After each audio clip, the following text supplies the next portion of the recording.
kabalyero, ito yung tinatawag na mahoganihan. Ito ay man-made. Ito ay mahogany. Lahat yan ay mga punong mahogany. Pasyalan natin.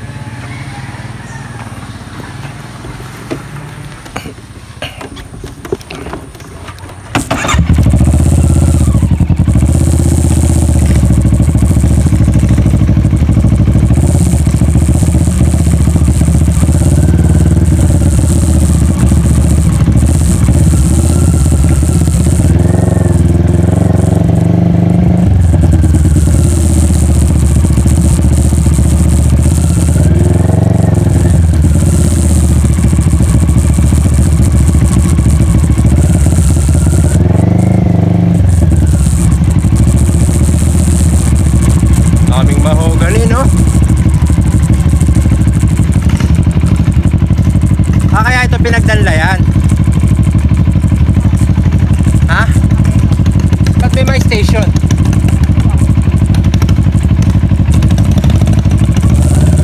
May mga station of the cross eh. Mahoganihan yan. Mga mahoganihan. Ang dami no? Tara. Saan tayo pupunta ba? Oo, mahogany made forest. Mamaya balikan ko yan.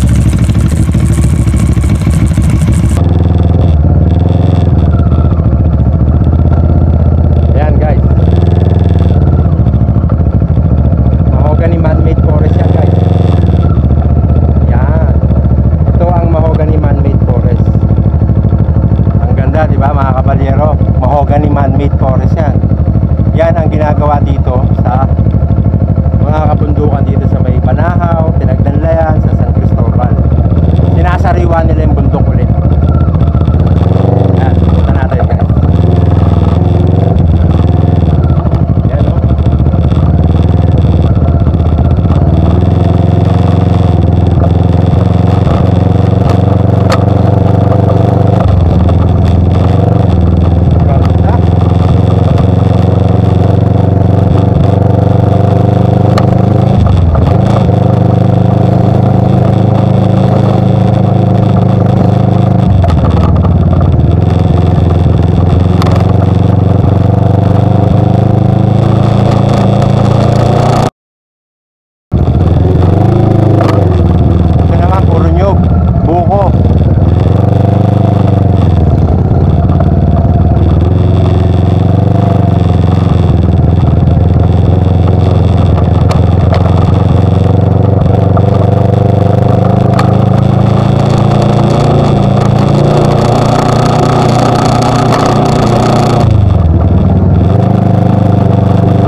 Ito naman mga kabalyero, kabalyera, ito ay isa dito sa tinitigilan ng mga rider pag sila ay nandito sa Pinagdanlayan. Ganda guys, so tingnan nyo.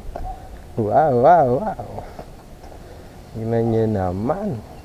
Yan ang San Cristobal. Ito ang Kalbaryo.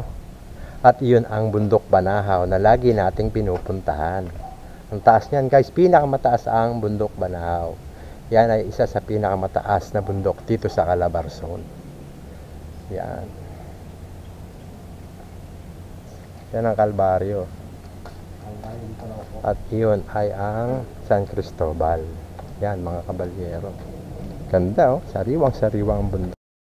Ito na nga mga kabalyero, yung lugar na lagi kong pinupuntahan dito pag ako nagpapahinga dito sa Pinagdanlayan. Maganda dito guys. Isa ang Pinagdanlayan sa mga kilalang lugar dito sa Quezon Province, dito sa Dolores, Quezon.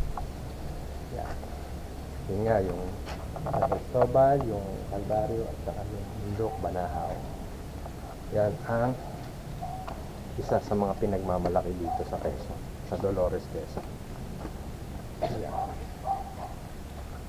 Yun naman yung Pinagdanlayan na bundok. Yan, ang ganda ba mga kabalyera. Ito na nga yung ating motorcycle at si Baba na poging-pogi, ang kabalyero ng bundok Banahaw. Nagkarsada pa yan, dito lang po sa pamuntay. At ikot na tayo. Ikot ulit kami mga kabalyera. Maraming